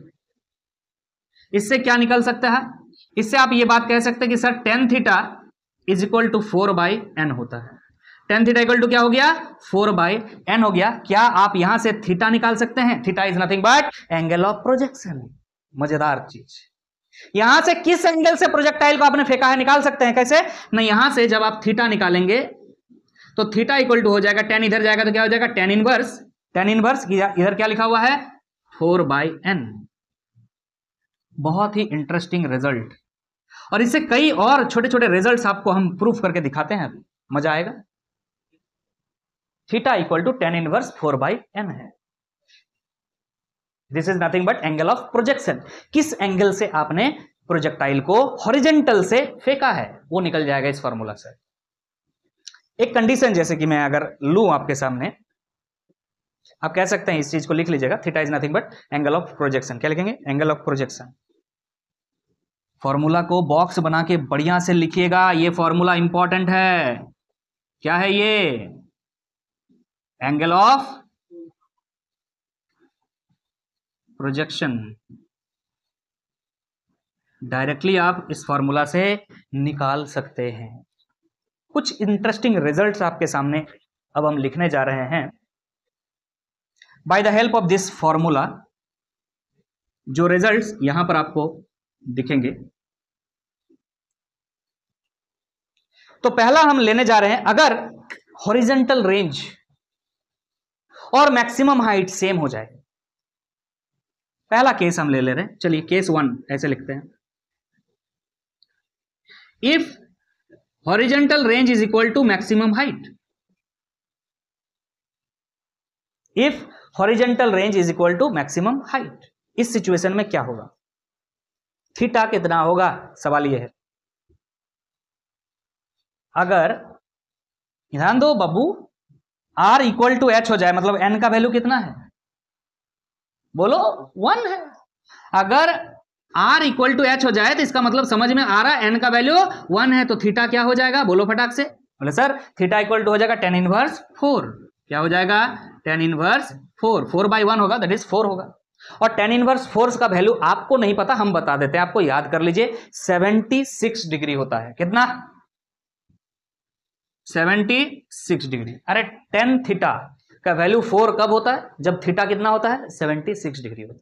याद रहेगा, हम बता रहे हैं आपको याद करना है, पर सर कुछ ऐसा चीज बताइए जो हमको पता है, तब मजा आएगा। क्या ये तो आपको नहीं पता था, इसलिए थोड़ा सा ऑकवर्ड लग रहा होगा, लेकिन ध्यान रखिएगा एंगल ऑफ प्रोजेक्शन अगर 76 डिग्री है, अगर एंगल ऑफ प्रोजेक्शन 76 डिग्री है, तो जो मैक्सिमम रेंज होता, सॉरी मैक्सिमम रेंज नहीं, जो इसका रेंज होगा और मैक्सिमम हाइट होगा, दैट इज हॉरिजॉन्टल रेंज और मैक्सिमम हाइट होगा, दोनों सेम होगा। मैक्सिमम रेंज का मतलब होता है उससे आगे और नहीं जा सकता है, हम वो का बात नहीं कर रहे हैं। वो मतलब है क्या, यू स्क्वायर बाय जी, उसका बात यहां बिल्कुल नहीं हो रहा है। यहां बात आ रहा है हॉरिजॉन्टल रेंज का, सिंपल हॉरिजॉन्टल रेंज और मैक्सिमम हाइट का। अगर एंगल ऑफ प्रोजेक्शन 76 डिग्री है, 75 नहीं 76 डिग्री है। तो जो हॉरिजेंटल रेंज आपको मिल रहा है वही मैक्सिमम हाइट हुआ होगा, ये कह रहे हैं।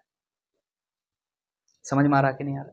अच्छा, एक केस आपने पढ़ा था अभी थोड़ा देर पहले कि सर मैक्सिमम रेंज होता है कब होता है? जब थीटा 45 डिग्री होता है, ये ना। और उस सिचुएशन में रेंज और मैक्सिमम हाइट का रिलेशन आपने पढ़ा था। क्या पढ़ा था? अगर आपको याद है, याद दिलाते हैं। केस 2 हम उसी को ले लेते हैं। If r equal to 4 into h, याद आ रहा है? यही था ना? उस समय थीटा कितना आया था? 45 आया था। चेक करेंगे इसमें आ रहा कि नहीं आ रहा, समझ में आ रहा कि नहीं आ रहा। चलिए देखिएगा, तो n का वैल्यू कितना है यहां पर? 4 है। तो चेक कीजिए, थीटा इक्वल टू क्या हो जाएगा यहां पर? tan इनवर्स 4 बाई n होता है, तो n का वैल्यू 4 है, मतलब कितना आ रहा? tan inverse 1। बताओ जरा, tan इनवर्स को इधर लाएगा तो क्या आ जाएगा? tan थीटा इक्वल टू 1 कब होता है? जब थीटा 45 डिग्री होता है। Theta equal to 45 degree. बोलो मजा आया कि नहीं है? तो कितना इंटरेस्टिंग चीज आपको समझ में आ रहा है ये बात कि एंगल ऑफ प्रोजेक्शन आप आसानी से निकाल सकते हैं अगर दोनों में रिलेशन दिया हो। किस दोनों में? हॉरिजॉन्टल रेंज और मैक्सिमम हाइट में। अभी तो ये अभी जस्ट आपने सॉल्व किया और इस फॉर्मूला से आप डायरेक्ट निकाल पा रहे हैं कि एंगल ऑफ प्रोजेक्शन क्या है। किस एंगल से फेंका होगा आप निकाल सकते हैं। क्लियर है कि नहीं है? तो याद रखिएगा, theta equal to tan inverse 4 by n होता है। n इज नथिंग बट कितना टाइम से है मैक्सिमम हाइट, किसके रेस्पेक्ट में? रेंज के रेस्पेक्ट में। कि range is how much time of maximum height, ये पता रहे तो काम बन जाएगा। तो थ्योरी हमारे तरफ से कंप्लीट होता है, इससे बाहर और कोई कॉन्सेप्ट का जरूरत नहीं है। I am not saying only about boards but also for JEE NEET level. इस हॉरिजॉन्टल रेंज से रिलेटेड इससे बाहर कोई सवाल आपसे नहीं पूछा जा सकता, चाहे आप कठिन से कठिन कोई भी एडवांस लेवल का सवाल बना ले। तो चलिए कुछ न्यूमेरिकल्स भी इस टॉपिक से रिलेटेड हम लोग प्रैक्टिस करेंगे, देखेंगे बोर्ड्स में और कुछ एडवांस लेवल का सवाल में भी किस तरह से सवाल पूछा जा सकता है। ध्यान, अब हम न्यूमेरिकल्स बनाने के लिए रेडी है। आसान सवाल से शुरू कर रहे हैं। टॉपिक रिलेटेड क्वेश्चन नंबर 1 क्या कह रहा है? A boy playing on the roof of a 10 metre height building. एक 10 मीटर हाइट का बिल्डिंग है, इसके रूफ में एक लड़का खेल रहा है। ठीक है, कितना हाइट है इसका? 10 metre height. Okay. Throws a ball with a speed 10 metre per second at an angle 30 degree with the horizontal. तो यहां से एक बॉल को फेंका जाता है जिसका वेलोसिटी दिया है 10 मीटर पर सेकेंड, और कहां से? हॉरिजॉन्टल से 30 डिग्री एंगल पर फेंका जाता है। क्लियर है कि नहीं है? Okay. How far from the throwing point will the ball be at the height of 10 metre from the ground. Okay, इसका मतलब यह है यहां से जब थ्रो किया है तो जा करके कहीं पर तो नीचे गिरा होगा। वहां नीचे कहां गिरा है उससे कोई मतलब नहीं है। ग्राउंड लेवल तो ये अगर है तो इससे उठ करके चले जाइए कहां पर? 10 मीटर हाइट पे। यहां तक आपको क्या बोला जा रहा है? यहां तक का आपको रेंज पूछ रहा है। कौन सा रेंज है? ये रेंज है। थ्रोइंग पॉइंट से लेकर के ग्राउंड लेवल से कितना हाइट पर? 10 मीटर हाइट पर। इस जगह पर ये रेंज कितना है ये आपसे पूछा जा रहा है। अरे तो सिंपल चीज है, कोई फर्क नहीं पड़ रहा है। दिस इज द बिल्डिंग और ग्राउंड लेवल से 10 मीटर ऊपर चले जाइए और वहां पर रेंज पूछ रहा है। So what is the formula of range? Solution कर रहे हैं, बहुत आसान है। Range equal to you square sine 2 theta by G. बस डायरेक्ट फॉर्मूला आ रहा है। U is 10 square is 100 sine 2 theta, theta is 30 degree, so 2 theta is 60 degree.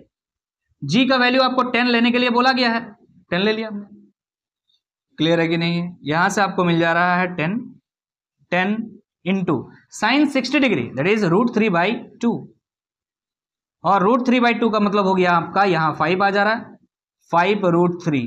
क्या आंसर आपको दिख रहा है? इस तरह का कुछ रेंज है तो मीटर में। वैसे रूट में कोई आंसर नहीं दिया है, बट आपको कुछ रूट्स के वैल्यू डायरेक्ट याद होने चाहिए एग्जाम में डायरेक्टली बनाने के लिए। जैसे √3 है, √3 का वैल्यू कितना होता है? 1.72। यस और नो? 1.72। तो डायरेक्टली आप इससे मल्टीप्लाई कीजिएगा 1.72 से, तो आपको मिल जाएगा 8.65 मीटर मिलेगा। तो आपको इसका अप्रॉक्स में आंसर दिख रहा है 8.66 मीटर, तो ऑप्शन ए आपका करेक्ट हो जाएगा। ध्यान रहेगा इस बात का। आपको मैं कुछ वैल्यूज दे देता हूं, आप रट्टा मार लीजिए। जैसे कि आप कुछ वैल्यूज को याद कर लीजिए, मैं लिख देता हूं, आप लिख लीजिएगा। √2 याद कीजिएगा, √2 इज इक्वल टू होता है 1.41, √3 इज इक्वल टू 1.73 ले लीजिएगा आप, क्योंकि 7.2 उसके बाद जो होता है 5 से ज्यादा होता है, इस वजह से आप 7.3 लिखिए। उसके बाद √4 तो 2 हो जाता है, 4 छोड़ दीजिए, 5 देखिए, तो √5 हो जाएगा आपका 2.24, √6 छोड़ दीजिए, लिख लीजिए, कोई बात नहीं, ये भी आप लिख सकते हैं। √6 हो जाएगा आपका 2.45, √7 आप लिख लीजिए, √7 हो जाएगा 2.65, देखिए 4 5 6 5, √8 हो जाएगा आपका 2.82। ध्यान दीजिएगा, यहां पर ध्यान दे सकते हैं, 5 से लेकर के 8 तक ध्यान दीजिए, पॉइंट के पहले सब क्या है, 2 है, क्लियर है। और पॉइंट के बाद कहां से शुरू हो रहा है, 2 से, यहां है 2, यहां है 4, यहां है 6, यहां है 8, 2 2 करके बढ़ता जा रहा है। याद रहेगा कि नहीं, कम से कम 1 डिजिट तक याद रहेगा कि नहीं, समझ में आ रहा है क्या है, 2.2, 2.4, 2.6, 2.8, ये तो याद रहेगा कम से कम। उसके बाद आप ध्यान दीजिए, यहां पर क्या है, 4 है, 5 है, 5 है, 2 है, ऐसे याद रखो, क्लियर है कि नहीं, 4 5 5 2 ऐसे याद रखो।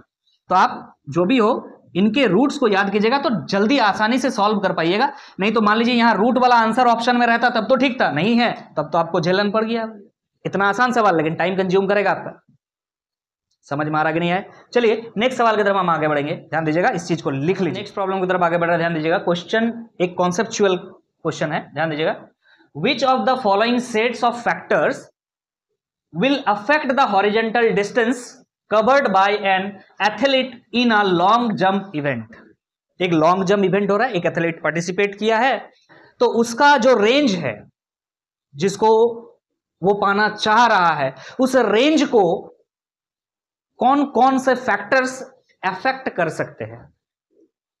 ऑप्शन है स्पीड बिफोर ही जंप्स, जब वो जंप, जैसे ही जंप करता है उसके पहले क्या स्पीड था, and his weight.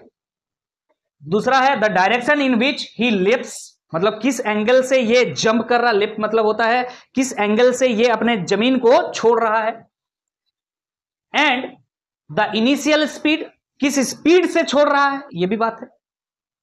The force with which he pushes the ground and his speed, किस स्पीड से ग्राउंड को छोड़ रहा है, साथ में किस फोर्स से ग्राउंड को धकेल करके, ऐसे करके जो जंप करेगा तो पैर से ग्राउंड को क्या करना होगा, पुश करना होगा, तो उस पुश पर भी डिपेंड कर रहा है क्या। The direction in which he leaps and the weight. तो उतना हम नहीं जानते हैं, हम इतना जानते हैं कि horizontal range is equal to क्या होता है ना, u² sin 2 थीटा बाई जी। कौन क्या है बस पता रहना चाहिए। Horizontal range will depend on, ये तो कांस्टेंट चीज है, इससे कोई मतलब नहीं, थीटा पर डिपेंड कर रहा है। ये क्या है, एंगल ऑफ प्रोजेक्शन। क्या है, एंगल ऑफ प्रोजेक्शन, मतलब किस एंगल से ये लेफ्ट कर रहा है, जमीन को छोड़ रहा है, ये इंपॉर्टेंट बात है। डायरेक्शन इसका मतलब इंपॉर्टेंट है। और ये क्या है, इनिशियल वेलोसिटी, इनिशियल वेलोसिटी, इसका मतलब जिस स्पीड से ये ग्राउंड को छोड़ रहा है वो स्पीड भी इंपॉर्टेंट है। तो आपको दिख रहा है ऑप्शन बी में the direction in which he lips और द इनिशियल स्पीड, यही तो दिख रहा है। यहां वेट पे कोई मतलब है ही नहीं, यहां भी वेट आपको दिख रहा है, यहां भी वेट दिख रहा है, कोई मतलब नहीं है। फोर्स से भी कोई मतलब नहीं है, यहां पर आपको दिख रहा है। क्लियर है कि नहीं। इस वजह से ये 3 ऑप्शन आपका खराब हो गया। ये जो ऑप्शन बी है यही करेक्ट होना चाहिए, किस एंगल से ये ग्राउंड को छोड़ेगा और किस स्पीड के साथ ये एंगल ग्राउंड को छोड़ेगा, ये 2 बातें इंपॉर्टेंट थी। चलिए नेक्स्ट क्वेश्चन की तरफ आगे बढ़ेंगे। हम आगे बढ़ रहे हैं, ध्यान दीजिएगा। नेक्स्ट क्वेश्चन क्या कह रहा है, आसान सवाल लिया है दोनों। For a projectile the ratio of maximum height reached, ratio of maximum height reached to the square of flight time. Ratio निकालना है, कुछ नहीं करना है। मैक्सिमम हाइट का फॉर्मूला पता होना चाहिए।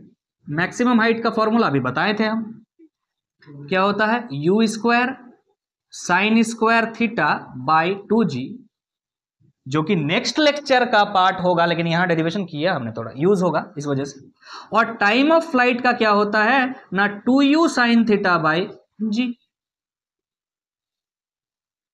आपको क्या बोल रहा है, रेशियो निकालने ना, मैक्सिमम हाइट रीच मतलब इसका to the square of flight time, flight time मतलब टाइम ऑफ फ्लाइट, इसका स्क्वायर का मतलब आपको रेशियो निकालना h अपॉन टी स्क्वायर, बस, और कुछ करना तो है नहीं। h का फॉर्मूला हमें पता है, लिखने जा रहे हैं u square sine square theta by 2g whole divide by, इसका स्क्वायर करके लिखेंगे टी स्क्वायर, क्या हो जाएगा 2 का square 4 u square sine square theta by g square, बस काटो, जो आंसर आ रहा है उसको लिखो, बस खत्म हो जाएगा खेल। तो U square cancel, sine square cancel, G के साथ ये जी स्क्वायर है, एक जी बचा हुआ है, तो ऊपर में बच रहा है 1/2 और नीचे बच रहा है 4/g। इसको सॉल्व करिए, क्या हो जाएगा, रिवर्स करके लिख दीजिए 1/2 इंटू g/4, क्या आ जा रहा है g/8 आ रहा है कि नहीं? अरे g का वैल्यू कितना लेने के लिए बोला है, ध्यान दे, g का वैल्यू 10 लेने के लिए बोला है, तो क्या आंसर आ रहा है 10/8, 10/8 का मतलब होता है 5/4, मतलब क्या आ गया 5:4। ऑप्शन देख ले यार कौन सा है, ऑप्शन ए में 5:4 दिया हुआ, ये तो निकालना था, क्या था इसमें। चलिए नेक्स्ट सवाल पे, टाइम वेस्ट नहीं करेंगे फालतू का, ध्यान दीजिएगा। A cricketer can throw a ball to a maximum horizontal distance of 100 metre. Maximum horizontal distance कितना है 100 मीटर। एक क्रिकेटर है, बॉल को थ्रो कर सकता है, मैक्सिमम कितना फेंक सकता है 100 मीटर फेंक सकता है, okay. The speed with which he throws the ball is, किस स्पीड के साथ वो फेंके कि maximum range, maximum horizontal distance कितना आ जाए, कितना आ जाए 100 मीटर। अरे हॉरिजेंटल, मैक्सिमम हॉरिजेंटल डिस्टेंस का मतलब ही क्या है, रेंज है। तो आपको पता है maximum range is equal to you square by g, direct आप लिख सकते हैं कि नहीं, और ये दिया हुआ है कितना 100 दिया हुआ है, नहीं समझ में आ रहा है, क्लियर है कि नहीं है। ये कब होता है आपसे पूछे तो पक्का थीटा कितना होना चाहिए 45 degree, angle of projection 45 degree में फेंका होगा तभी मैक्सिमम हुआ, नहीं पूछा है कोई बात नहीं, एक्स्ट्रा बात कर लिया। आपसे ये u के बारे में पूछा जा रहा कि किस वेलोसिटी के साथ फेंकेगा, the speed with which he throws the ball is, ये चलिए काम हो जाएगा, यहां पे ध्यान दीजिएगा, यू स्क्वायर इक्वल टू क्या हो जाएगा 100 इंटू जी का वैल्यू आप 10 ले लीजिए, क्या बोला टू द नियरेस्ट इंटीजर, मतलब 9.8 लेने का जरूरत नहीं, इंटीजर वैल्यू लीजिए, यहां पर 1000 कर देते हैं डायरेक्ट, अरे 100 इंटू 10 होगा, और ये यू स्क्वायर है, स्क्वायर हटा के यहां पर रूट लगा दीजिए, तो आपको दिख रहा है 1000 मतलब 100 इंटू 10, 100 इंटू 10 का मतलब हो गया 100 से 10 बाहर आ जाएगा और 10 रूट के अंदर रह जाएगा, तो 10 इंटू रूट 10, 10 रूट 10 आंसर है, लेकिन यहां 10 रूट 10 ऑप्शन में नहीं है, तो आपको रूट 10 पता होना चाहिए। देखो 3 इंटू 3 इज 9, मतलब रूट 10 से जो भी 3 से ज्यादा आएगा, अप्रोक्सीमेटली अगर अप्रोक्सीमेशन लगाएं तो हमें वैल्यू किसका चाहिए 10 रूट 10 का वैल्यू चाहिए, एंड यू नो इट, ध्यान दीजिएगा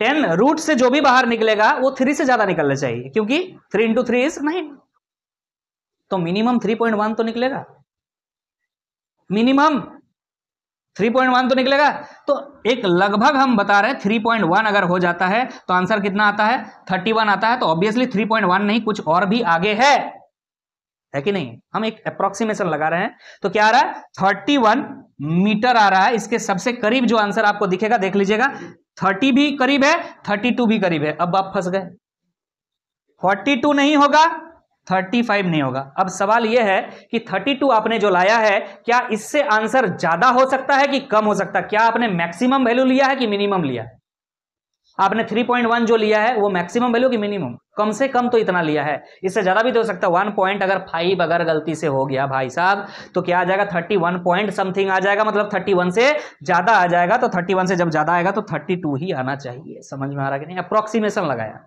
बाकी आप रूट 10 का वैल्यू एग्जैक्ट निकाल करके आप आंसर कीजिए 32 आएगा लगभग, क्लियर है कि नहीं है, समझ में आ गया, इस तरह के सवाल को अप्रोक्सीमेशन से सॉल्व किया जाता है।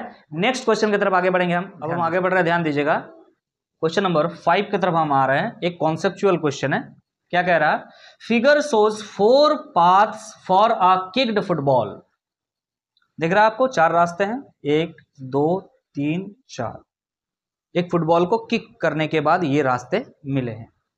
Ignoring the effect of air on the flight, air resistance obviously होगा, उसको नेग्लेक्ट कीजिए। क्या पूछ रहा है? Rank the paths according to the initial horizontal velocity component. Rank the paths, ये जो 4 रास्ते हैं इनको रैंक देना है आपको, फर्स्ट सेकंड थर्ड फोर्थ। किसके लिए देना है? According to initial horizontal velocity component. आपको पता है कि तीनों में जो वेलोसिटीज मिले होंगे, इनिशियल वेलोसिटीज, उनके 2 कंपोनेंट्स है, एक हॉरिजॉन्टल डायरेक्शन में और एक वर्टिकल डायरेक्शन में। आपको हॉरिजॉन्टल कंपोनेंट को ध्यान में रखते हुए रैंक करना है इसको। लिखा है हाईएस्ट फर्स्ट, सबसे ज्यादा हॉरिजॉन्टल वेलोसिटी कौन सा पाथ में है, ये पूछ रहा है। तो सबसे पहले अगर आपको फॉर्मूला पता है रेंज का, तो आप देख सकते हैं range is equal to 2u sine theta by G. Yes और नो? नहीं, u square sine 2 theta by G. क्या होता है? u square sine 2 theta by G. Yes और? लेकिन इसका एक और फॉर्मूला हमने पढ़ा है, अगर इसको आप एनालिसिस करें, याद कीजिए। साइन 2 थीटा को हमने 2 sine theta into cos theta लिख दिया था, और फिर क्या किया था? u साइन थीटा और u कॉस थीटा को अलग अलग कंपोनेंट्स में लिख लिया था। u कॉस थीटा क्या है? हॉरिजॉन्टल कंपोनेंट, और u sine theta vertical component. तो हमने लिखा था यहां पर 2ux uy बाई जी। याद आ रहा है? ux is the horizontal component of the initial velocity, uy is the vertical component of the initial velocity by G. ये भी लिख सकते थे। तो आप यहां से पा रहे हैं कि जो रेंज है वो डायरेक्टली प्रोपोर्शनल होता है हॉरिजॉन्टल कंपोनेंट का। Range is directly proportional to the horizontal component of initial velocity. कह सकते हैं माने जिस रास्ते का रेंज सबसे ज्यादा होगा उसका horizontal component of initial velocity भी सबसे ज्यादा होगा। तो आपको दिख रहा है ग्राफ 4, ध्यान दीजिएगा। ये जो 4 नंबर ग्राफ है आपको दिख रहा है, सबसे ज्यादा रेंज यही तो पाया है, इसके पास सबसे ज्यादा रेंज है। So if it has the maximum range, it must have horizontal component of initial velocity maximum. आप कह सकते हैं graph 4 has maximum range. Maximum range है इसके पास, दिख रहा है हमको ग्राफ में। सो आप लिखेंगे it should possess maximum ux, खाली लिख देते हैं। What is ux? ux is nothing but horizontal component of initial velocity. कोई दिक्कत है? तो रैंक 1 किसको दीजिएगा? 4 पाथ को, थर्ड को आप सेकंड में दे दीजिएगा, सेकंड को आप थर्ड में, और फर्स्ट को आप फोर्थ में। तो रैंक पहले बोला हाईएस्ट फर्स्ट, तो आप 4 सबसे पहले ढूंढिए, फिर 4 3 2 1 आपका ऑप्शन डी करेक्ट आंसर हो जाएगा। समझ में आया कि नहीं? आसान सवाल है बहुत, बस थोड़ा सा लॉजिकली सोचना था। चलिए नेक्स्ट क्वेश्चन की तरफ आगे बढ़ेंगे। अब हम नेक्स्ट क्वेश्चन की तरफ आगे बढ़े, देखिएगा बहुत अच्छा सवाल है। 4 bodies P, Q, R and S are projected with equal velocities. Initial velocity same है, चारों बॉडी का प्रोजेक्ट किया गया। Having angle of projection 15 degree, 30 degree, 45 degree and 60 degree. अलग अलग एंगल ऑफ प्रोजेक्शन है, इनिशियल वेलोसिटी लेकिन सबका सेम है। With the horizontal respectively, horizontal के साथ ये सब एंगल ऑफ प्रोजेक्शन है। The body having shortest range, the body having shortest range is किसके पास? कौन सा बॉडी के पास शॉर्टेस्ट रेंज होगा? P, Q, R या S के पास। तो आप ध्यान दीजिए,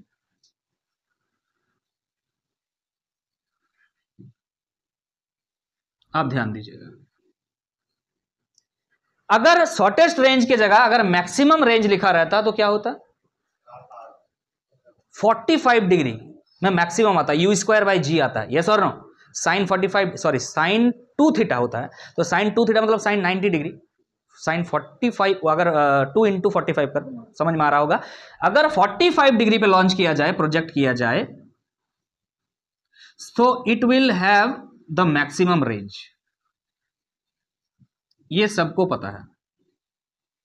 रेंज क्या आएगा यहां पर, मैक्सिमम, और वो भी किसके बराबर होगा, यू स्क्वायर बाई जी के बराबर होगा। साइन 2 थीटा का वैल्यू 0 सॉरी 1 आ जाएगा वहां, क्योंकि यहां पे एंगल कितना है 45, सबको पता है, यस और नो।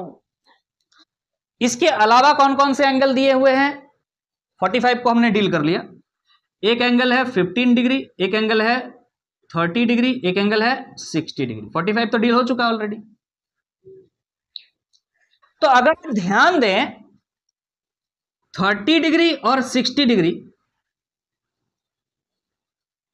अगर 60 डिग्री आपको पता है तो क्या 30 डिग्री आपको नहीं पता होगा, बोले सर 90 माइनस 60 डिग्री तो है ये, 30 degree is nothing but 90 minus 60 degree. अरे थीटा पर जितना होता है 90 माइनस थीटा पर रेंज उतना ही होता है, क्योंकि ये दोनों आपस में क्या है, कॉम्प्लीमेंट्री है। नहीं पढ़ाया,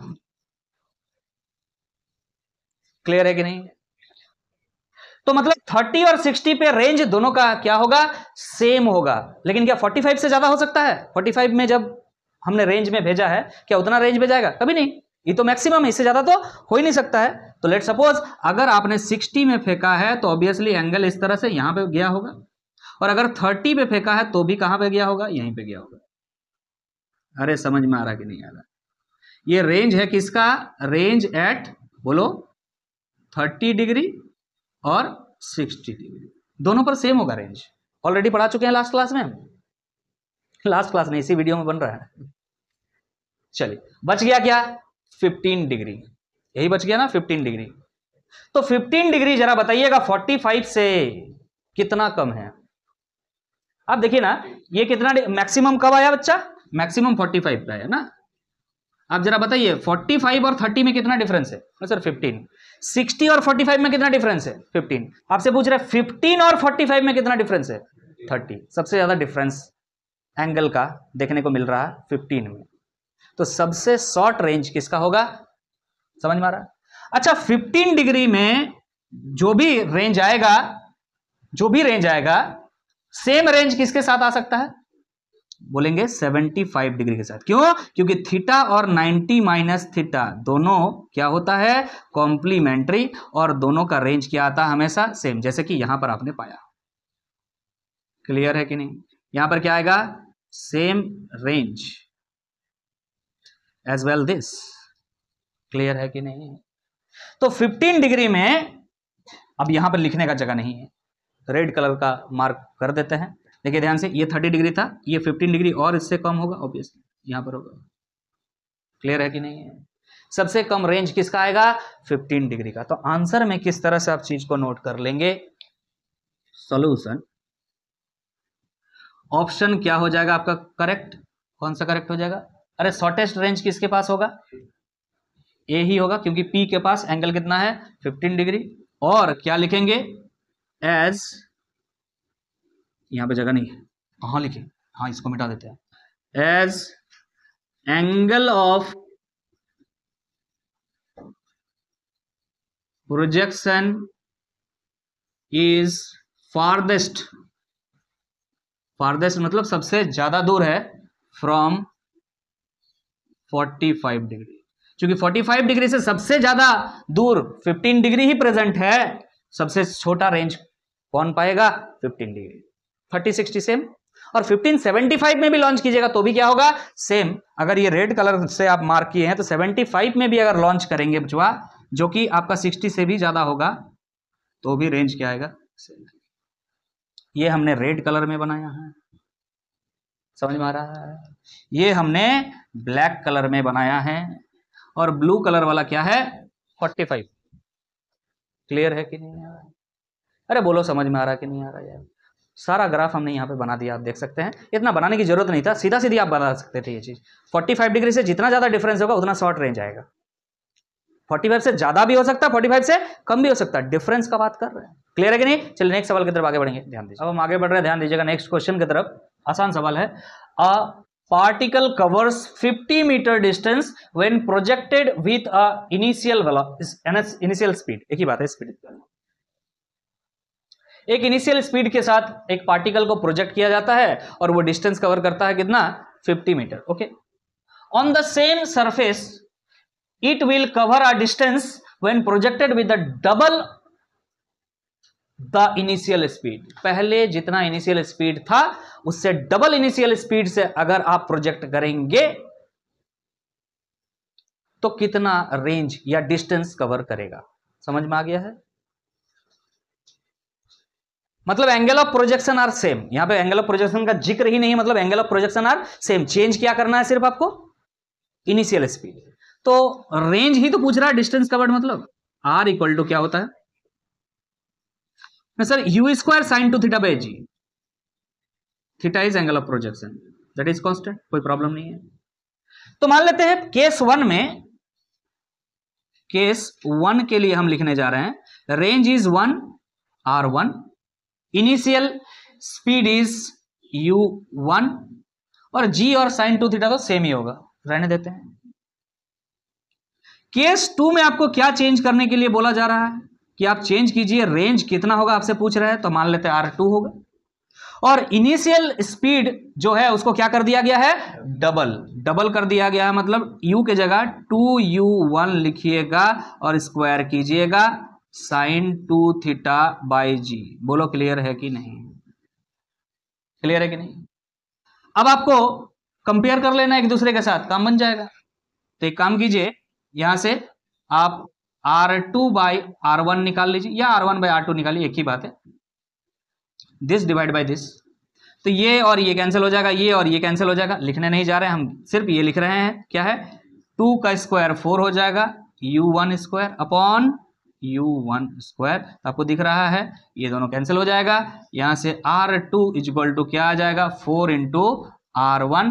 और पहला केस में जो रेंज है वो दिया हुआ है, कितना है? 50 मीटर। बोलो क्लियर है कि नहीं? तो यहां से 4 इंटू 50 आपने कर दिया, कितना आ गया? 200 metre must be the range और डिस्टेंस कवर्ड। तो ऑप्शन सी आपका करेक्ट हो जाएगा। क्लियर है कि नहीं? इतना आसान था। चलिए आगे बढ़ेंगे। अब हम नेक्स्ट क्वेश्चन की तरफ आगे बढ़ रहे हैं, ध्यान दीजिएगा। सवाल क्या है?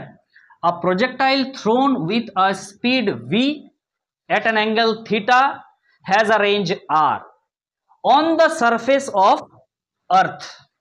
अगर अर्थ के सरफेस में कोई प्रोजेक्टाइल को v स्पीड के साथ थीटा एंगल के साथ फेंका जाता है तो रेंज r मिलता है।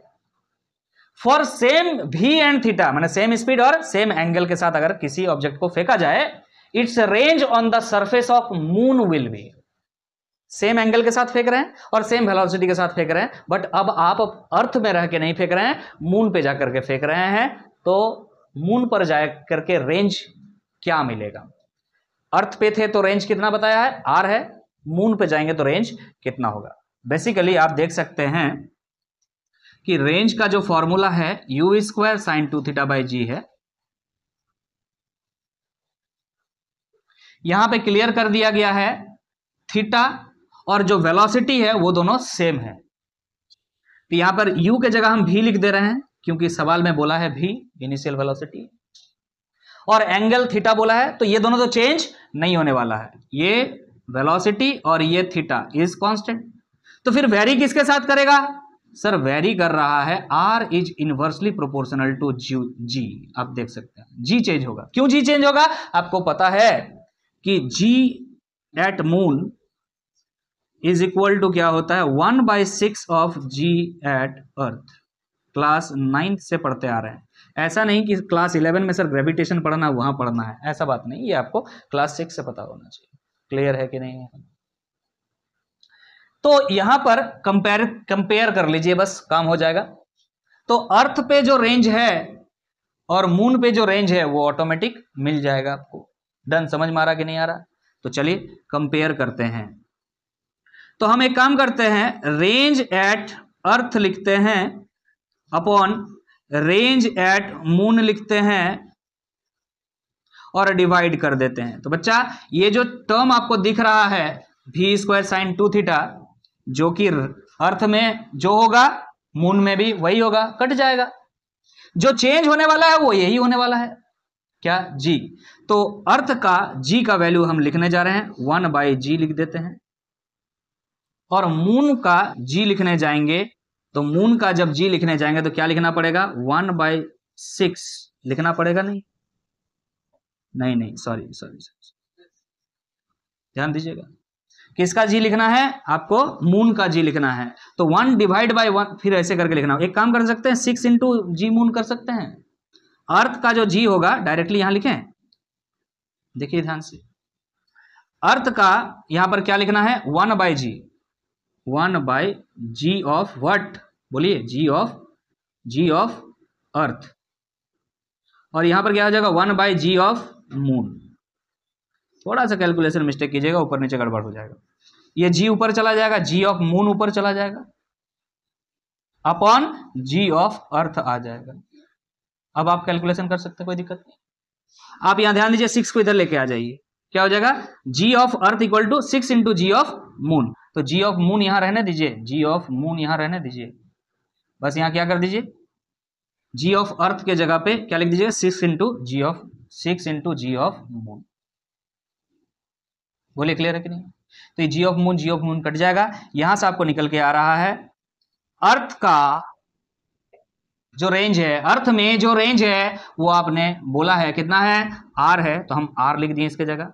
हमें ये निकालना है, रेंज एट मून हमें निकालना है, इक्वल टू क्या आ रहा है, 1/6 आ रहा है। तो यहां पर फर्दर आप क्या कर सकते हैं, यहां से आर ऑफ मून निकाल लीजिए, 6 जाके इससे मल्टीप्लाई हो जाएगा, तो r at moon, range at moon equal to 6 into r आएगा।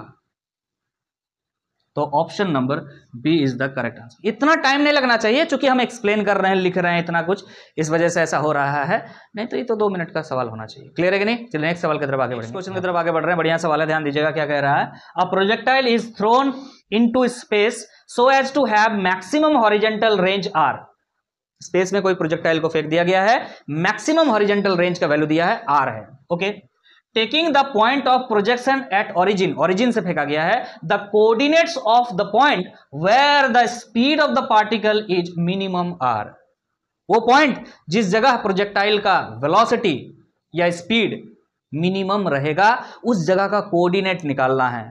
ये 2D मोशन चल रहा है, 2 डायमेंशनल मोशन, एक्स वाई, मतलब एक्स कॉमा वाई जो कोऑर्डिनेट होगा कहां पर, जहां मिनिमम वेलोसिटी है वहां चाहिए। तो ध्यान दीजिएगा, हम कह रहे हैं कि अगर ओरिजिन से इसको प्रोजेक्ट किया गया है, तो इस तरह से ये पाथ को अगर फॉलो किया है, ये क्या है आपका, मान लेते हैं मैक्सिमम रेंज है जो कि आर है, आर मैक्स, ये वैल्यू दिया है आर मैक्स का कितना है, आर, क्वेश्चन बोला है, क्लियर है कि नहीं।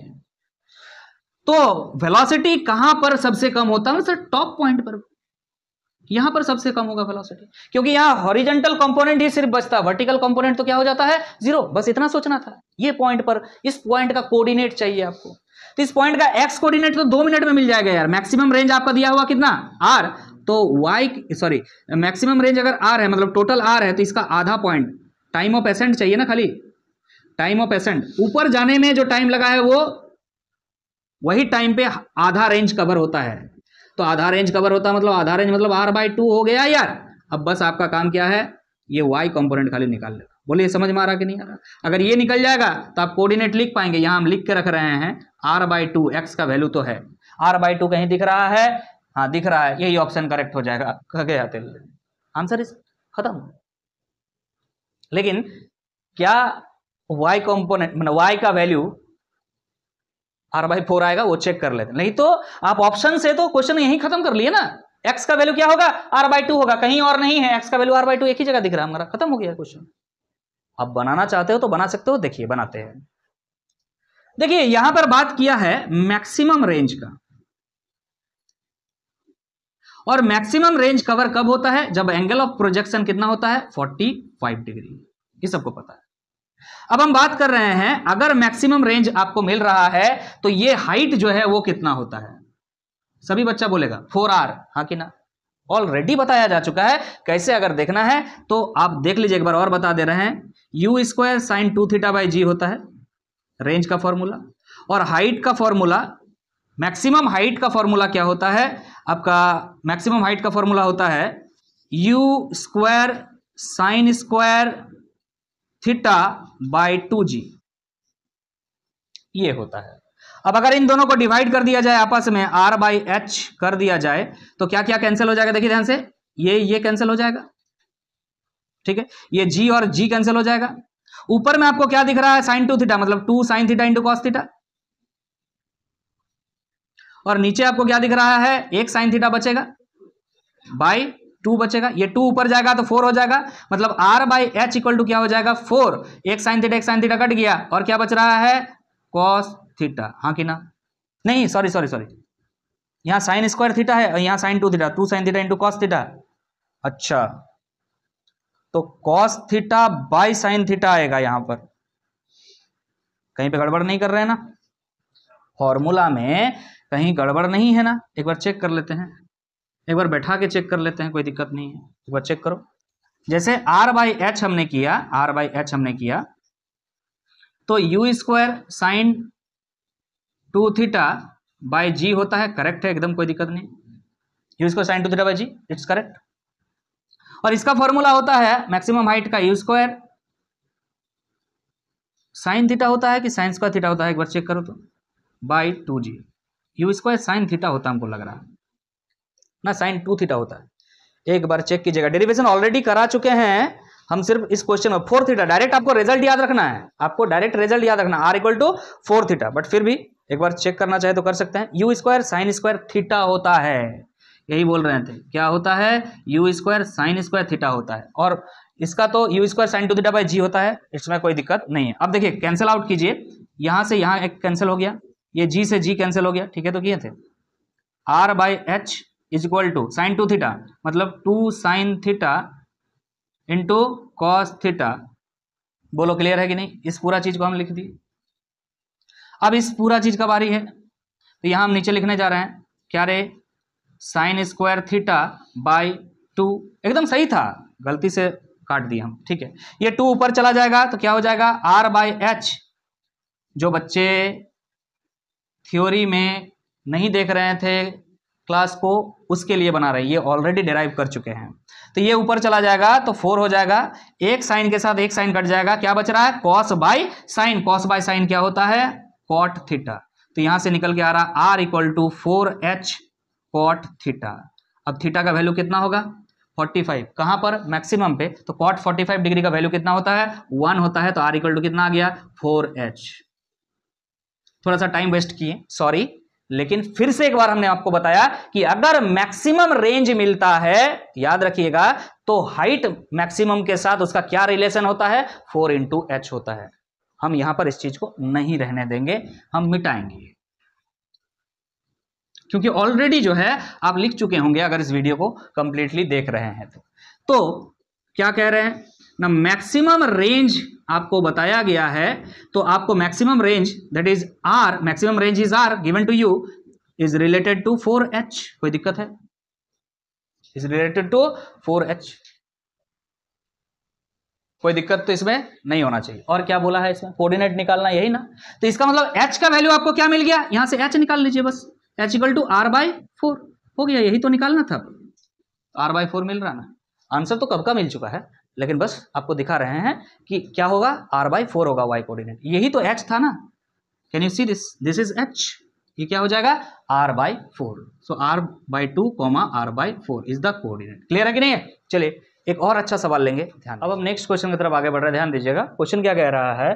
अ projectile thrown with an initial speed u, with an initial speed u and angle of projection is 15 degree, angle of projection है 15 डिग्री। उस समय इनिशियल स्पीड क्या है? u। To the horizontal has a range r, उस समय range कितना है? r है। If the same projectile is thrown at an angle of 45 degree to the horizontal with speed 2u, अब स्पीड बढ़ा के कर दिया है 2u और एंगल को बढ़ा के, एंगल ऑफ प्रोजेक्शन को बढ़ा के कर दिया है 45, इट्स रेंज विल बी, बस कंपैरिजन करना है। क्लियर है कि नहीं? तो range is equal to you square sine 2 theta by ji.